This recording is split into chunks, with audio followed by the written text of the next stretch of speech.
अस्सलाम वालेकुम, welcome back into my YouTube channel. आज का जो हमारा अकाउंटिंग का टॉपिक है उसमें हम जॉब ऑर्डर कॉस्टिंग पढ़ने जा रहे हैं। ये हमारा कॉस्ट अकाउंटिंग का टॉपिक है, जॉब ऑर्डर कॉस्टिंग। इसके अंदर हम क्या करते हैं, जो भी हमारा ऑर्डर आता है यानी कि जो भी हम माल लाते हैं फैक्ट्री के अंदर, वो हम रिकॉर्ड करते रहते हैं और किस किस तरीके से हम उसको कॉस्ट लगा रहे हैं, यानी कि कौन सी चीज़ हम कितने की लगा रहे हैं उसको हम इसमें लिखते हैं।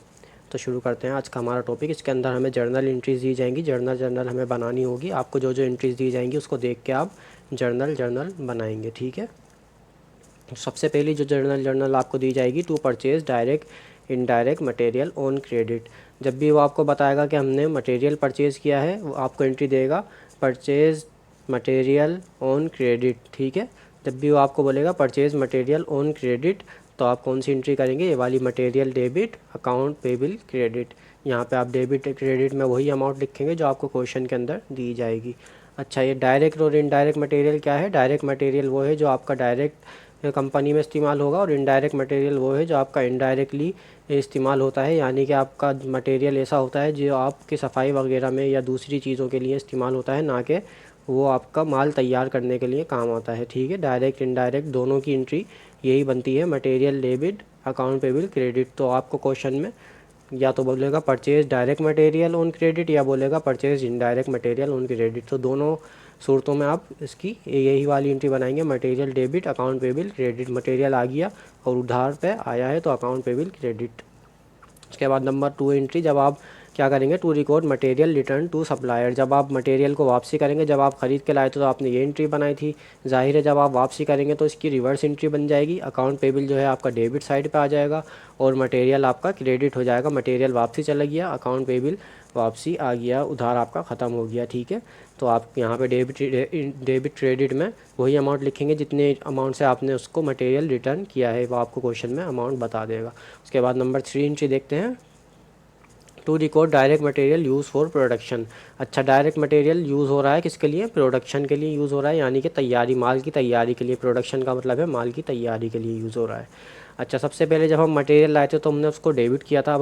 अब जब हम मटेरियल को, माल को लगा रहे हैं उसकी तैयारी पे माल को, तो माल क्रेडिट हो गया, मटेरियल क्रेडिट हो गया। और वर्क इन प्रोसेस, हमने वर्क के अंदर लगा दिया, उसको प्रोसेस में लगा दिया है माल को, तो हम वर्क इन प्रोसेस डेबिट कर देंगे और यहाँ पे हम मटेरियल क्रेडिट कर देंगे। अमाउंट जो भी वो देगा वो आप यहाँ लिख देंगे, ठीक है। यहाँ पे आपको एंट्री देगा, record direct material use for production rupees इतने इतने, जो भी आपको बताएगा, ठीक है। उसके बाद है to record direct material return from production to store. अच्छा, जब आपने प्रोडक्ट पे लगाया था तो आपने ये एंट्री बनाई थी, जब आपको रिटर्न कर दिया, क्या मटेरियल जो है रिटर्न कर दिया है from production to store. Production के लिए आपने जो लगाया था वो क्या कर दिया, उसने रिटर्न कर दिया स्टोर में। स्टोर में रखा होता है ना हमारा माल, तो उसने स्टोर को रिटर्न कर दिया है माल।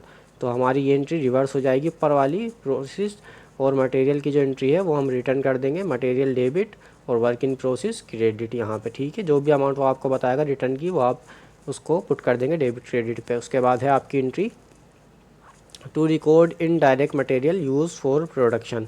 अच्छा, ये तो था डायरेक्ट मटेरियल, ठीक है। डायरेक्ट मटेरियल की तो एंट्री ये हो गई, वर्क इन प्रोसेस और मटेरियल क्रेडिट।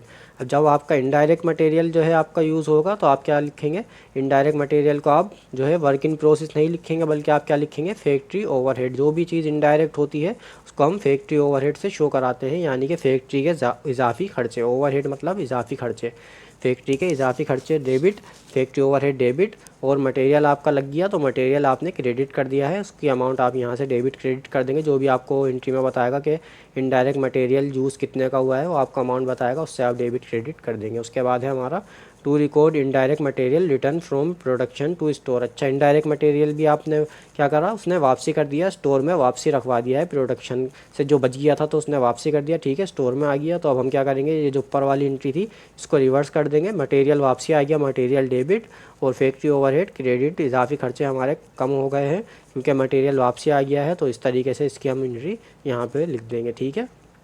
उसके बाद है हमारा to record material use for selling and admin activities.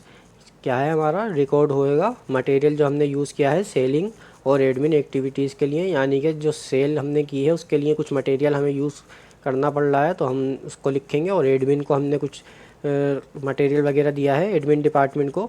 तो हमारे 3 डिपार्टमेंट होते हैं, एक तो होता है फैक्ट्री और होता है सेलिंग और एक होता है एडमिन। तो इन तीनों में जो भी हमारा मटेरियल यूज़ हुआ है तो हम उसको डेबिट कर देंगे, selling and admin expense, selling और एडमिन एक्सपेंस। और मटेरियल क्रेडिट, मटेरियल हमारा क्रेडिट मटेरियल चला गया कहाँ पे, सेल करने में, तो यहाँ पे हम उसकी अमाउंट लिख देंगे। जब भी वो आपको बताएगा कि सेलिंग और एडमिन की जितनी भी अमाउंट आपको बताएगा मटेरियल यूज़ हुआ है वो आप यहाँ डेबिट क्रेडिट कर देंगे। अच्छा, उसके बाद देखते हैं, उसके बाद है हमारा टू रिकॉर्ड पे रोल फॉर अ पीरियड। अच्छा, पे रोल यहाँ पे आप समझ लें, पे रोल का मतलब है लेबर। जब भी वो आपको बताएगा कि लेबर हुई है आपकी, तो आप क्या करेंगे, लेबर की एंट्री ये होती है payroll debit accrued payroll credit, payroll debit accrued payroll credit. ठीक है, यहाँ पे आप उसकी अमाउंट लिख देंगे जो भी आपकी डेबिट क्रेडिट में होगी। ये आपकी अमाउंट है लेबर की, to record labour for a period. जितनी भी आपको बताएगा कितनी लेबर आपकी लगी है उसकी आप अमाउंट देख के ये वाली एंट्री ऊपर वाली लिख के यहाँ पे डेबिट क्रेडिट अमाउंट कर देंगे। उसके बाद है आपका to record cost of direct labour. अच्छा, डायरेक्ट लेबर की आपको क्या करनी होती है, वर्क इन प्रोसेस। ठीक है, वर्क इन प्रोसेस और पेरोल क्रेडिट, पेरोल क्रेडिट या एक्रूड पेरोल क्रेडिट कर देते हैं आप। एक्रूड पेरोल या पेरोल क्रेडिट कर देंगे तो वर्क इन प्रोसेस डेबिट हो जाएगा, यानी कि आपने वर्क में लगा दिया है अपने लेबर को। ठीक है, तो ये लेबर की एंट्री इस तरीके से होती है और यहाँ पे आप जो है अमाउंट लिख देते हैं। यहाँ पे एक चीज़ याद रखें कि आप लेबर कभी भी नहीं लिखेंगे, लेबर की जगह आप यूज़ करेंगे वर्ड पे रोल। अच्छा, उसके बाद देखते हैं नंबर 2B। अच्छा, ये तो 2A था। 2B दूसरी एंट्री इस तरीके से होती है, factory overhead debit payroll credit. अच्छा, to record cost of indirect labour. दो किस्म की लेबर होती है, एक होती है डायरेक्ट जो माल की तैयारी के लिए लगाई होती है और एक होती है इनडायरेक्ट जो माल उठाती है इधर से उधर करती है, वो होती है हमारी सफाई वगैरह के लिए जो होती है वो इनडायरेक्ट लेबर कहलाती है। तो यहाँ पे हमारे जो है वो फैक्ट्री के इजाफी खर्चे हैं, उसका तैयारी से कोई ताल्लुक नहीं है सफाई वगैरह का।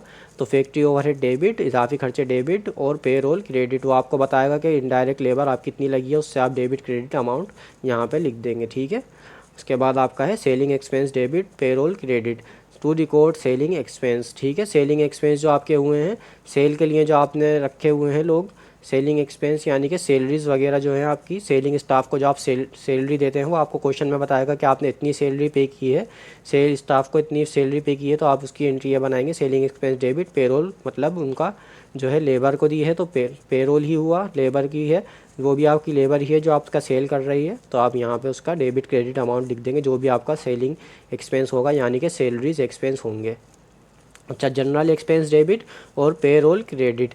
जर्नल एक्सपेंस कौन से होते हैं हमारे, टू रिकॉर्ड जर्नल एक्सपेंस और पेरोल, पेरोल मतलब लेबर, हमारी ये भी लेबर ही होती है, लेकिन जर्नल एक्सपेंस क्यों लिखा है हमने यहाँ पे, क्योंकि ये वो स्टाफ होगा हमारा जो हमारे सेलिंग वगैरह और मटेरियल बनाने में काम नहीं आता, बल्कि ये हमारा एडमिन स्टाफ होता है जो हिसाब किताब करता है, और मैनेजर वगैरह जो होते हैं वो जर्नल एक्सपेंस में आएंगे, लेकिन वो भी हमारा लेबर है, तो वो लेबर की उसमें आता है एंट्री में पेरोल क्रेडिट और जनरल एक्सपेंस डेबिट। ठीक है, यहाँ पे आप डेबिट और क्रेडिट वही अमाउंट लिखेंगे जो आपको बताएगा कि आपका इतना एडमिन का एक्सपेंस हुआ है, या एडमिन सैलरीज जो भी आपको बताएगा उसको आप जर्नल एक्सपेंस में रिकॉर्ड कर देंगे।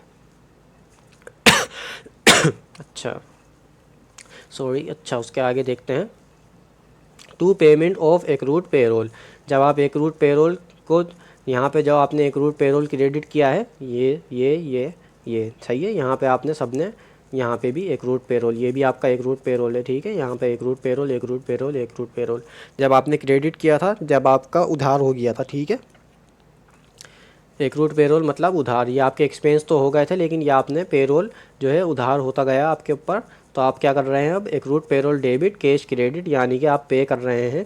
जब भी वो आपको क्वेश्चन में बताएगा कि आपने पे कर दिए एक्रूड पेरोल, तो आप ये वाली एंट्री बना देंगे एक्रूड पेरोल डेबिट और कैश क्रेडिट। यहाँ पे जो भी अमाउंट होगी वो आप यहाँ लिख देंगे कि आपने कितनी अमाउंट पे कर दी है, जो है लेबर को कितनी अमाउंट पे कर दी है। ठीक है, तो इस तरीके से हमारी एंट्रीज़ होती हैं, आगे और हम एंट्रीज़ देखेंगे नेक्स्ट पार्ट में। So thank you for watching this video. अगर आपको ये वीडियो पसंद आए तो अपने दोस्तों के साथ ज़रूर शेयर करें और हमारे चैनल को सब्सक्राइब कर लें ताकि आने वाली वीडियोस आपको मिलती रहे। अल्लाह हाफिज़।